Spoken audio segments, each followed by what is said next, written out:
Well, hello, Spooky. You're gonna be with Papa no matter what, are you? I'm out here feasting on blueberries, aren't I? After all that rain we got. Yeah, y'all came out here to munch on some blueberries, check on the kitties, and that. Just look at those things. Simply wonderful. I'm going to have to pick these tomorrow. Now it's about, early afternoon. And, you know, we were out here this morning also munching on blueberries. Which we got piles of them. And they plumped up really nice. But many of y'all know we had what turned at first became Tropical Storm Claudette. By the time it got here to Alabama, it had already been downgraded to a tropical depression. But that being said, we got about 3 inches of rain overnight, a little bit over 3 and nearly a half, I guess.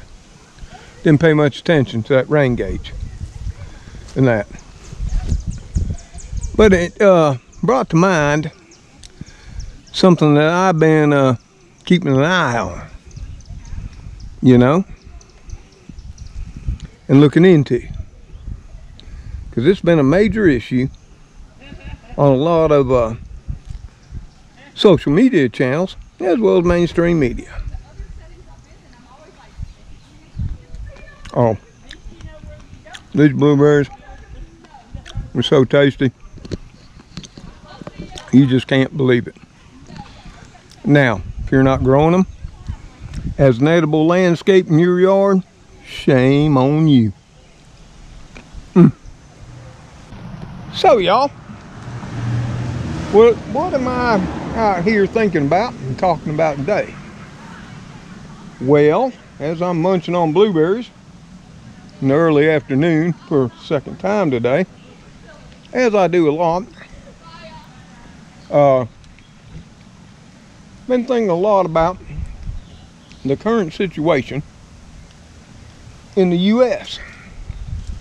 And if you're not familiar with it, then I don't know where you've been. If you're not following the prepper channels, homesteading, gardening, and what have you, I don't know how you've not been aware of this. As many of you may know, some may not, the U.S., especially the western portion of the U.S., is experiencing anywhere from an extreme to an exceptional drought. And this is affecting California primarily, Nevada, Utah, Colorado, portions of Colorado, New Mexico, Arizona, yep, even on up into Oregon, yeah, and they're normally as wet as they can be, even up into Washington. But not only there, our northern plain states, which I might add are fairly dry most of the time. Yep, they do a lot of dry ground planting. But I'm seeing a lot of it, you know, hype, not only on mainstream media, which you can, you know, sort of kind of figure that's where that would go, but on mainstream media. And it all depends on what their position is, what their channels are, their own agendas, and their own narratives. And like always, I follow many prepper channels, gardening channels, homesteading channels, and what have you. So when these things start popping up, whether in mainstream media or social media, You know, I scratch my old head, and the old engineer has to dig on into it and see just what the facts are. And just like what I'm seeing now with what they're calling the Mega Drought, and that, not saying it isn't, I'm seeing the same thing happening. What happened in the last two crises that we've had here in the U.S., notwithstanding the CV pandemic crisis. But let's take the Colonial Pipeline crisis. Now, with the Colonial Pipeline crisis, or so they said, you know, it was hit with cyber attack, ransomware, gas shortages and everything, and people played it way up, and all media outlets, which the Colonial Pipeline primarily supplied the East Coast states, East Atlantic coast states with gasoline, but then again, only about 48 to 49% was shut down and caused gas shortages. Well, the way it was presented caused a panic. Ain't no doubt about it. Happened here too, in Alabama. Even though here in Alabama, the Colonial Pipeline is one of 5 pipelines that come through Alabama. But people went out, they filled up their cars, every car, every container, gas can they had, every bottle, jar. There were even reports of people trying to put it in shopping bags. Yeah, in garbage bags. As crazy as that may be. But it just didn't stop there. It was all over the country to some extent. Because once you start really hyping these things up and that. And as y'all know, I did a video where I showed you, didn't have no effect here in my area of the southeast. And I also contacted other YouTube creators throughout the southeast, you know, like over in Louisiana and Texas. Nah, didn't affect them either. Now it did, granted, like the Carolinas, Georgia, and then on upwards into Virginia, West Virginia, Kentucky, DC, and northeast Atlantic coast tier states. But that was no reason for the rest of the country to get in a panic, which many did. But then we had the JBS cyber attack. Again, a ransomware attack. And of course, all the headlines said that the world's largest beef producer was shut down. Well, JBS was the largest beef producer, or is. And I looked into that. However, once looking into it, were they the largest beef producer in the U.S.? Well, the answer to that would be no. And the other answer to that was they are in their market segment, but it doesn't mean anything. Would you be affected by JBS being shut down? Well, you would if your particular grocery store or big box store primarily don't butcher their own meat, don't have their own butcher shop, don't cut meat no more, you know, like Walmart. Walmart hasn't cut meat or had butchers since the 80s. And what JBS primarily does is case, pack, ready meat. That means it's all done right there in the plant for the stores. It's cut, processed, packaged, and shipped to their stores. And they'll put any label, use any plastic wrap you want with your company logo or whatever.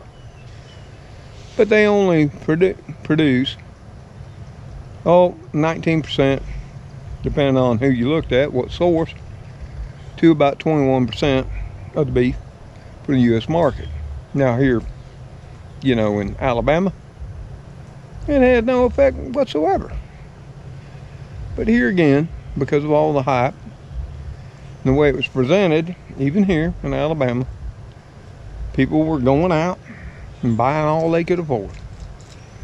And always is my fear when all this happens is, since, you know, I am a senior, I am retired, I live on a certain amount every month based on my savings, my annuities, and my Social Security. And I gotta, you know, take a look at things first before I panic and jump on the bandwagon. Such is the same with this now mega drought. You got to know how it's going to affect you, your area, and your pocketbook. Now granted, like any crisis in America, you got to put it under that there heading of don't let a good crisis go to waste. So regardless of whether it has any impact on your area, and that, are you going to see some type of effect on your pocketbook? And the answer to that would be, yeah. We all know food prices are going up every day. Now, I've showed you that on my shopping videos. God knows, literally hundreds, if not thousands, of other YouTube channels have talked to you about it. Food has been going up. Will this also be used to increase prices? Most definitely. But will you run out of anything? Well, to know that, you've got to know what is being produced in the areas that are affected. You know, that's just me, old analytical engineer that I am. And that's what we're going to take a look at. We're going to take a look at the areas in the U.S. that are affected by this mega drought. And we're going to look primarily at the largest producer in the U.S. The one that generates the most concern throughout the U.S. Of course, that would be California. You know, it's the elephant in the room. Not to say Nevada, Utah, Arizona, New Mexico, Colorado, Oregon, and Washington aren't just as important. But all that being said, we all know California's number one. So I'm going to be taking y'all in. I'm going to sit down at the Engineering Control Center, aka my desk and den, and we're going to dig into the facts of just how this may or may not affect you and how you should prepare. Okay? Speedy, Spook, are you worried about the mega drought? It don't look like it. Well, watch the video and see, okay? Here we are.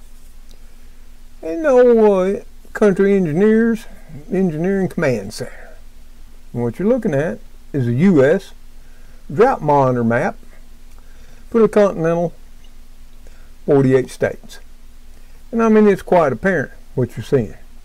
If you take a look at what we have right now, you'll see that these states, which are considered the western region, we've got Nevada, Utah, about a third of Colorado, all of Arizona, New Mexico, and of course California. Then it extends up into Oregon, Washington, that are in anywhere, if you come down here and look at the legend, anywhere from, you look at those reds and dark reddish browns, they're in anywhere from an extreme drought to an exceptional drought. And then they go from moderate drought to severe drought. So basically, the entire western portion of the U.S. is in a drought. Now, the big question is just exactly how this is going to affect food prices and our food supply. And granted, we're going to be talking today about California, because that's the big boy in the room. as all of y'all know. Now, depending on who you talk to and who you look at, California is stated as 50% of the vegetables and produce in America. It used to be called the salad bowl of America. Now, that's not typically all that true anymore, because other states have stepped up to the table. And that's why I wanted to cover this. Just so you would know, my viewers, not anybody else, my family, my friends, close associates, and now the members of my community, just how this mega drought right here will affect not only your pocketbook, and I'm already going to tell you, anybody who produces food, whether it's a farmer, a grocery store, a producer, a processor, they're going to use this crisis to drive those prices up. And we're already seeing that in everything in the grocery stores. We all know food inflation is here. Now, how high will it go? But from a prepping standpoint, from your pantry standpoint, your freezer space, whatever, just what should you be concerned with? And that is primarily what we're going to look at. Because again, we're going to look at the big boy in the house that produces so much for all of America, that being California. So let's take a look at exactly what California provides this nation. So here we are. We're at a site, Keep Out California Farming. Which foods come from California? And this is all so important. So you can know what you need to be stocking up on, what you should be spending your money on. Okay? Instead of just, like I'm seeing so many channels all of a sudden, they're just stocking up on everything. And I'm not saying that's a bad thing. You can do that. But I'm seeing them stock up on a lot of carbohydrates. You know, pasta. Everything related to pasta. And is that going to be impacted? Let me just give you the short answer. No. Not because of this particular mega drought. So that's why I wanted to do this. There's no sense wasting your money on directing your attention to things you shouldn't be stocking up on. So let's take a look at what California grows. And I love this website because it's got these fancy pictures and it tells you about it. Now let me premise this. What you're seeing, let's just take almonds here. And if you love almonds, and you just got to have them in your mixed nuts, or you got to have them in whatever shape, form, or fashion, or that almond milk, we'll take a look at here. In California, 90% of all almonds in the world come from California. So granted, if you just got to have almonds in your diet, or your everyday life, or what have you, and you love that almond milk, well, this would definitely be one that you'd want to stock up on. That's where you want to spend your money, or a portion of it. Apples. California is the second largest exporter of apples in the U.S. And I don't know why they said this. It'd be better to say where they are in the U.S., and I didn't go any further digging, because it really doesn't matter. We all know Washington State is a large producer of apples. We see it in our grocery stores, Walmarts, and what have you, every year. But then we get down here to apricots. California produces over 95% of the apricots grown in the U.S., and that's what I want to talk about, because you're going to see this mentioned many times, produces. Now, that all being said, are they the only one that does it? Is it the only place we get them from? Well, no. What you may not know, and you can look this up, is we now actually import 50% of all the fruit sold and consumed in America. So California produces just 95% of apricots grown, not 95% of the apricots that are sold and consumed in America. And that's the way this is going to play out on many of these different vegetables. Take a look here at artichokes. California produces 100% of the artichokes in the U.S. That's grown, not sold. Because Mexico is also a major importer of artichokes to the U.S., as are some South American countries also supplying avocados. You just can't live without your guacamole. Then you might want to figure out how in the world, which I wouldn't know, maybe y'all do, how you can stock up on avocados. Because California grows 90% of the avocado crops in the U.S. The largest importer of avocados to the U.S. is Mexico.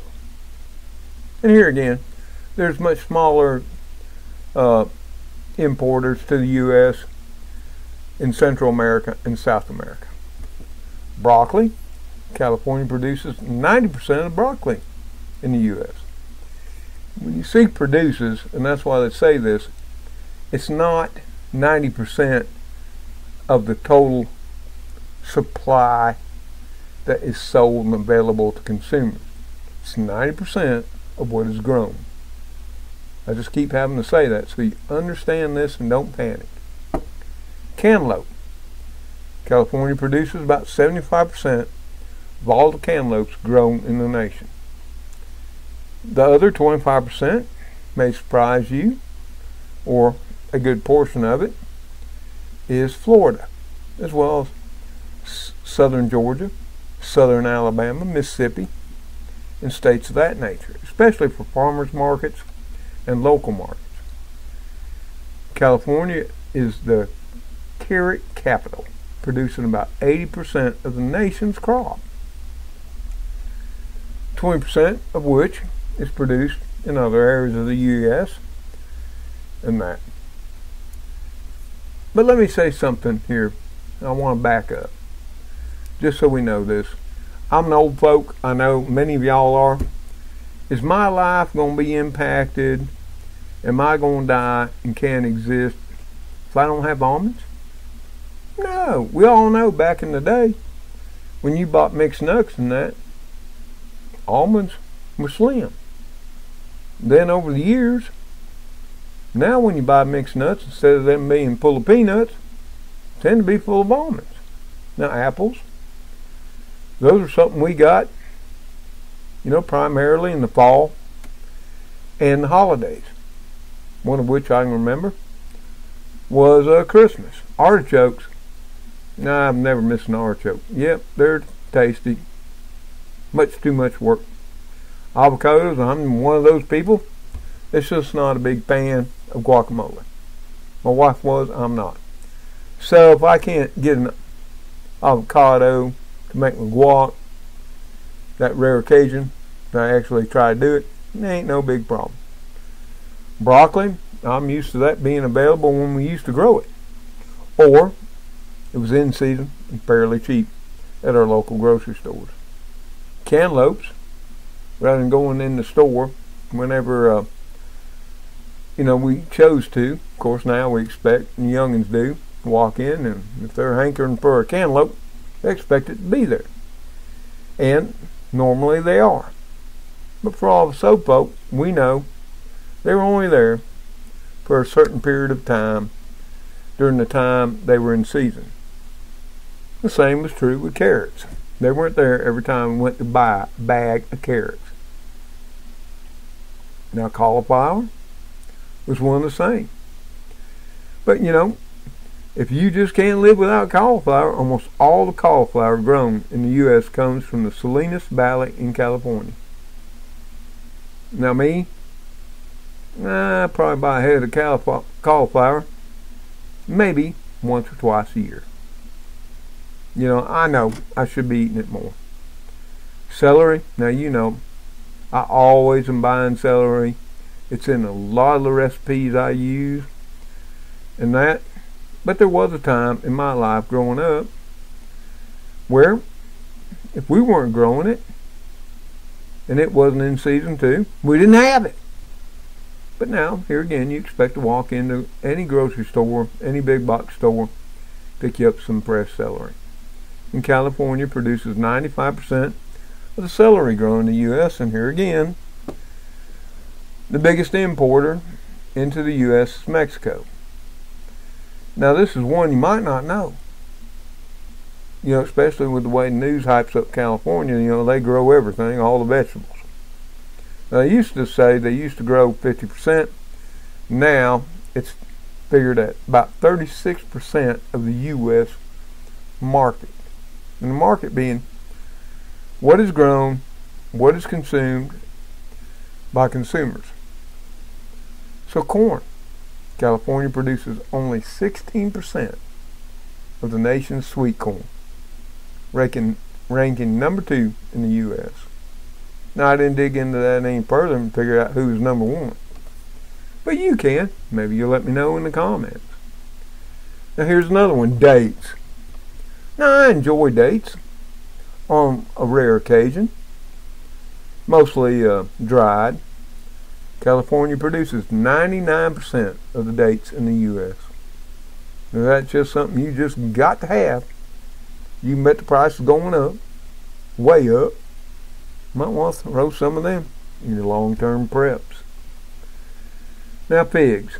Now, y'all know I have my own pig tree, and pig trees are quite abundant down here in south central Alabama, as they are in much of the southeast and southwest.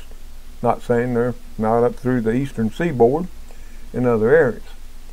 Now, California produces 100% of the nation's dried pigs and 98% of the fresh pigs. Okay? Produces.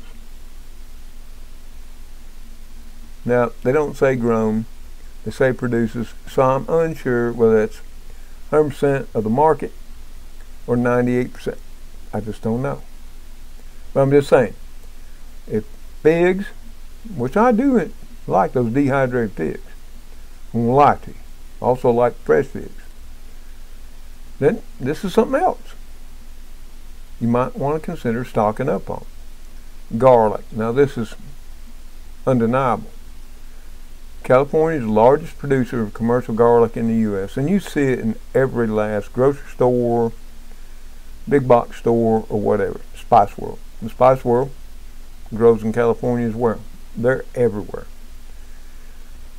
They are the largest producer of garlic. Does that mean that garlic is not produced in other states? Well, no.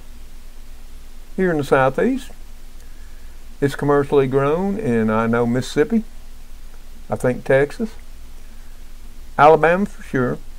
You know, not large quantity, nothing like California grows. Georgia and Florida. Florida being the largest outside of California. Grapes.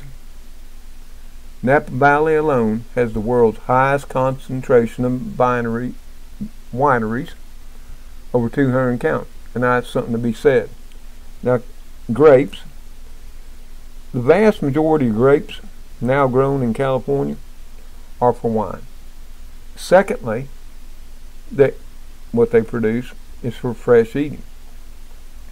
Which you might not know, Florida has gotten to the grape business, as well as the Carolinas has got into the grape business. Fresh grapes, not wine grapes.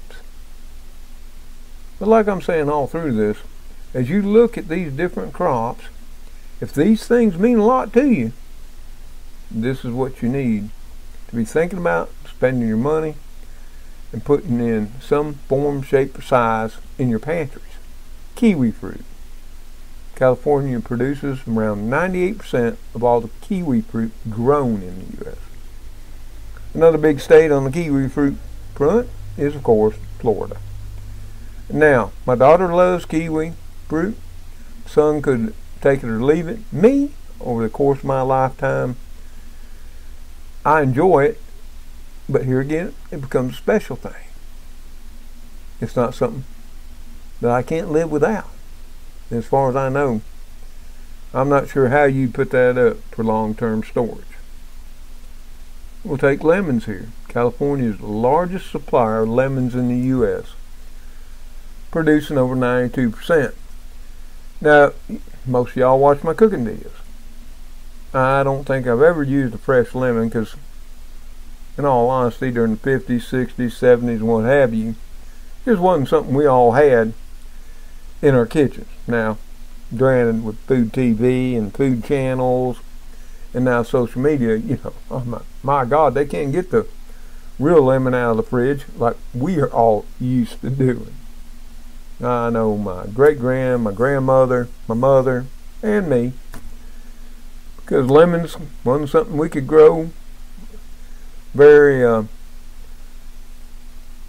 just weren't something we could grow and count on. And they were rather high. So we just go get that bottle of real lemon juice. I can't complain. I'm just saying.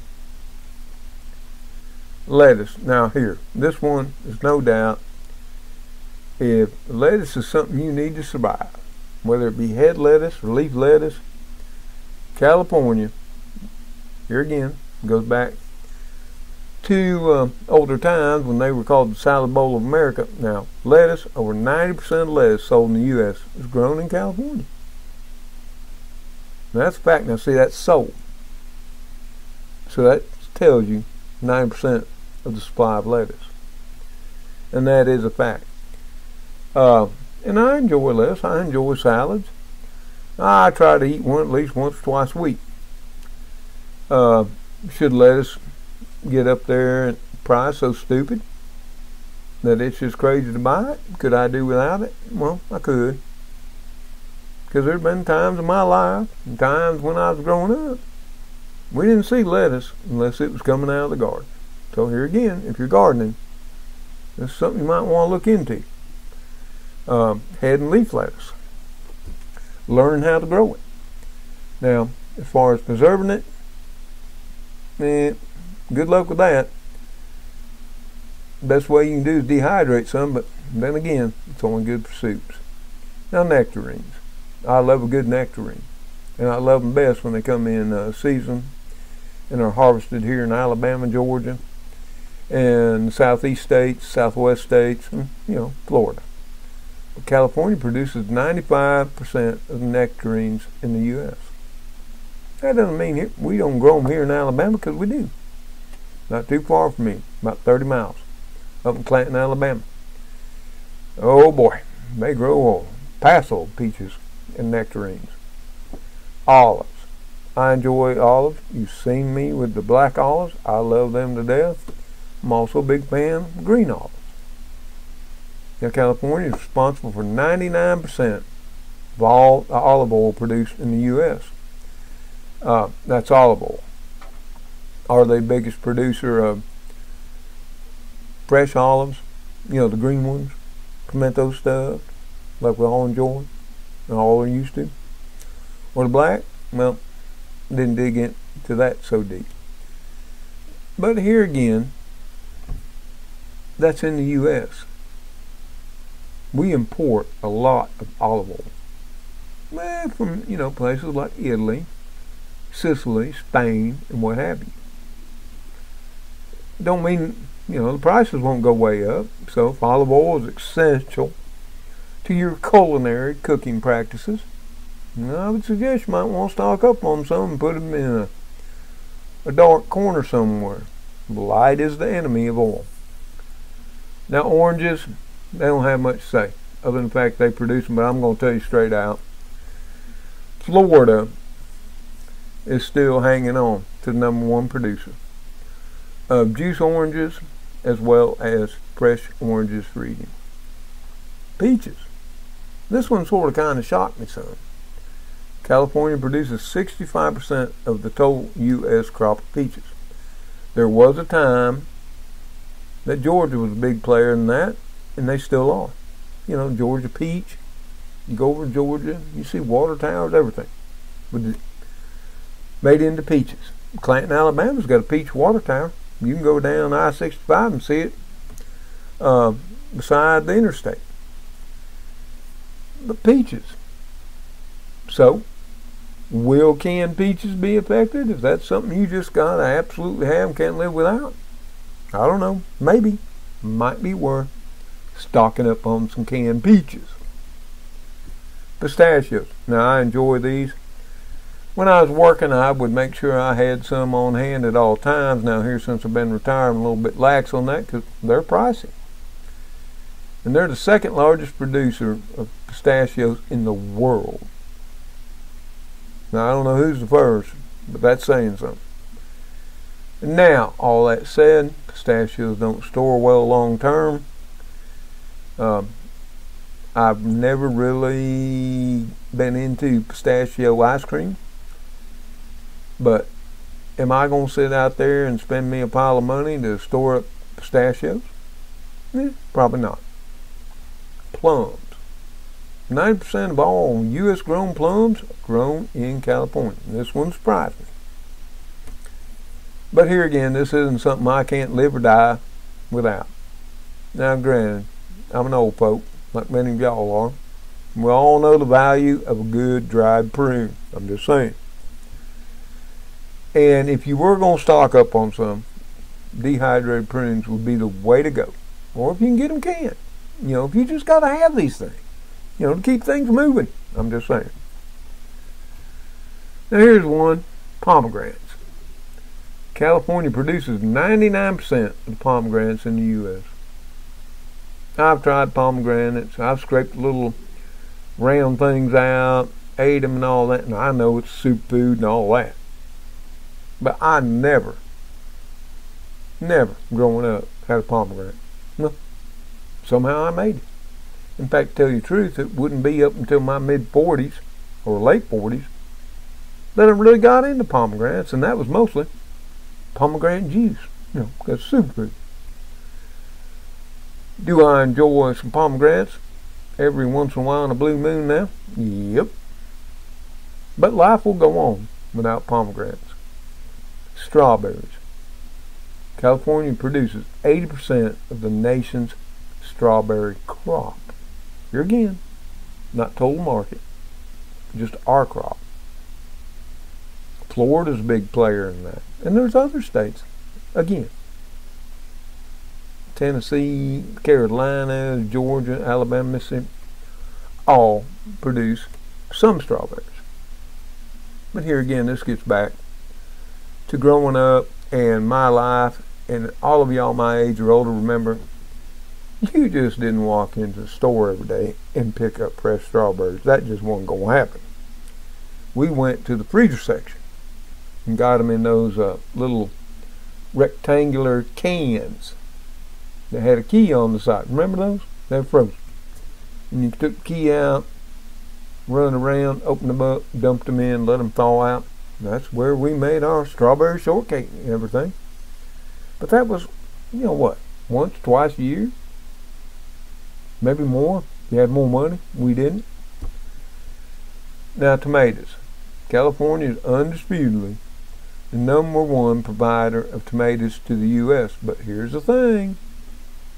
They're 100% provider for processed tomatoes. Oh yeah, baby. See, they didn't say that here. Processed, not fresh eating. Now they do produce them for fresh eating, okay, but they're not the #1 producer. Can you guess who is? And they sort of have a gator as a mascot. Now, I'm just saying. See, you can look all this up, and this is what I always promote. Before you get out your wallet, your checkbook, your credit card, just based on what mainstream media is telling you, YouTube creators are telling you, you fall in love with death. They're saying stock it to the walls, stock it to the ceiling, everything. Think about it. Especially if you ain't got the money, if you got to max out a credit card, you got to drain your savings.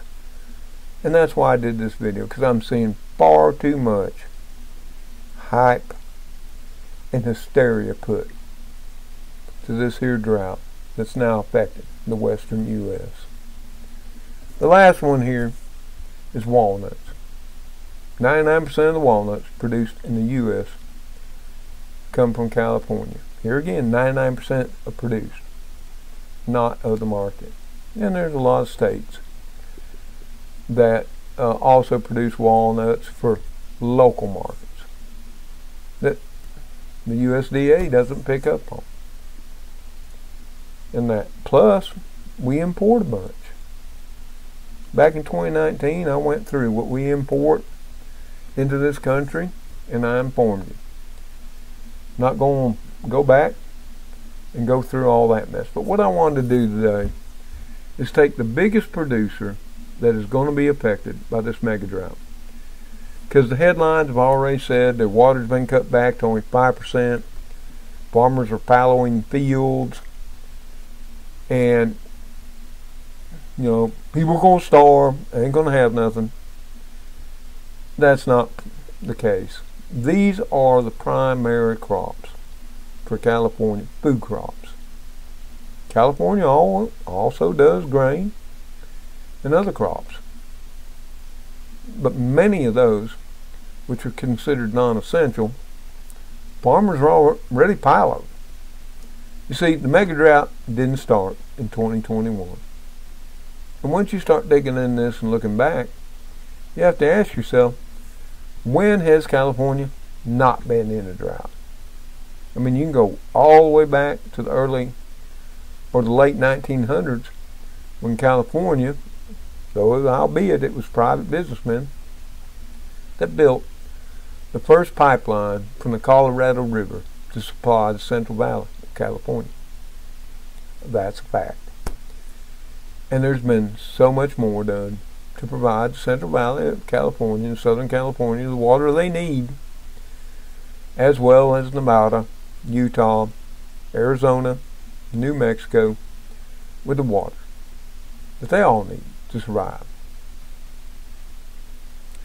So it was my intent today, whether you like it or not, to show you what the big boy in the house produces. And if you just love it, you can't live without it, and you just got to have it, this is the things you should be thinking about, and thinking about stocking up, if indeed it's even practical. Some of these are not. So before you do it, think about it. Is there any way to stock these up for long term? So y'all, there you have it. Now you know. You know what California produces? They're the big boy in the U.S. So you know what they produce and what may or may not, depending on decisions made in California and in the West, and that will affect you. And like I said, if any of those things I just covered are going to be a life or death situation in your life, well then take a look at stocking them up in your pantries, cupboards, basement, or bunker. Okay? And if they're not, then don't worry about it. You know, there ain't no sense getting green beans or corn, because that's not what is being affected. In fact, you might be surprised. Let's just take green beans, for example. Especially the ones canned or frozen. Do they come from California? Oh, hell no, they don't. I want you to look it up and see who's the biggest producer of stuff like green beans, sweet kernel corn for processing, and stuff of that nature. And that way, see, you can make an informed decision. Where to spend your money, where to open up your wallet, your credit card, or your bank account. And that's why I made this video. And this ain't all about the grand solar minimum. You know, it ain't about ice age.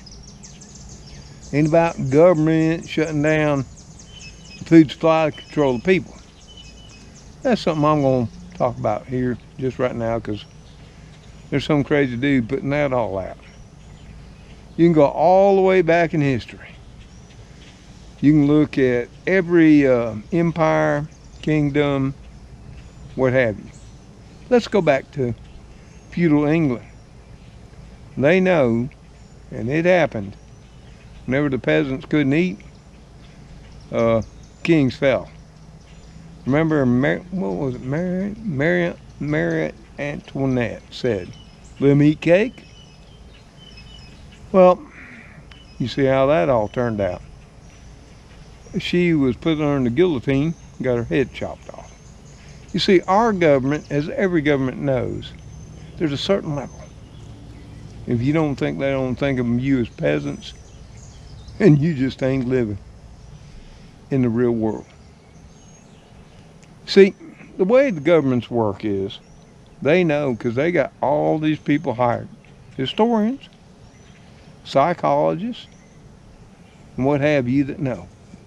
How far can you push people before they'll riot and before they'll turn?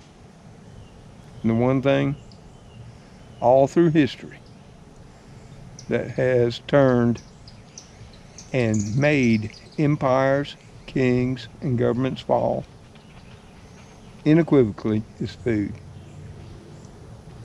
So this whole conspiracy theory by some out there in social media that the government's shutting down the food supply to control the people can't possibly be. Well, it's going to control them all right. It's going to control them in the downfall of those who promote it. Albeit, say here in the U.S., the government wanted to shut down the food supply and starve us out. Oh yeah. You know who we'd be going after? That would be the government.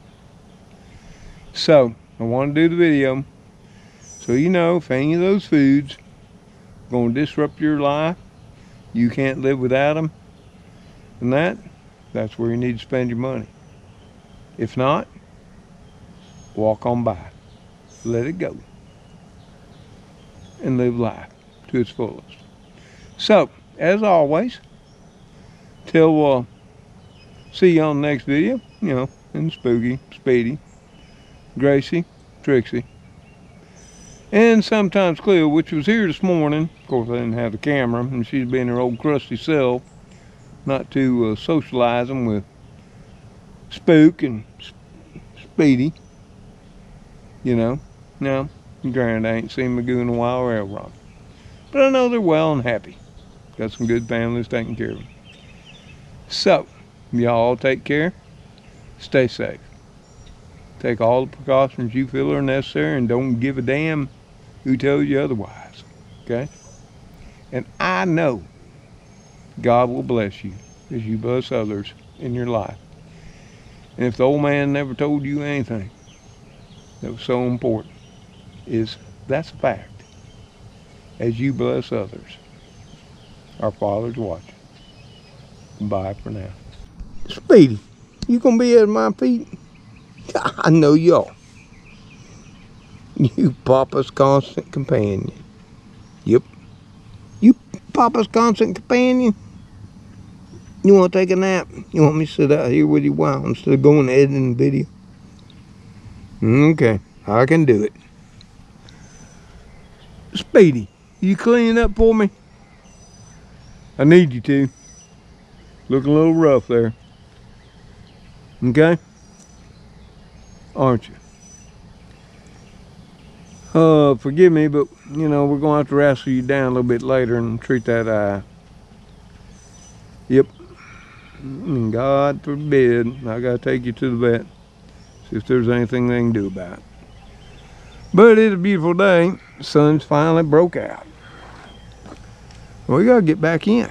It's Father's Day. With that said, I want to wish all of y'all, the fathers, happy Father's Day. Hope you've had a special day. Wherever you may be in this world. I'm going to have one. Now I'm here by myself, with the kitties and kitty crew. But I got a chuck eye steak sitting out defrosting. Got one of them fine russet potatoes sitting on the side. I think I got some sweet kernel corn, albeit scanned. That's just how life is. I grew up that way. Probably make some garlic toast. Yep, you bet. And it'll be a fine dinner for Father's Day, no matter. So y'all, stay frosty, stay prepared. Later all.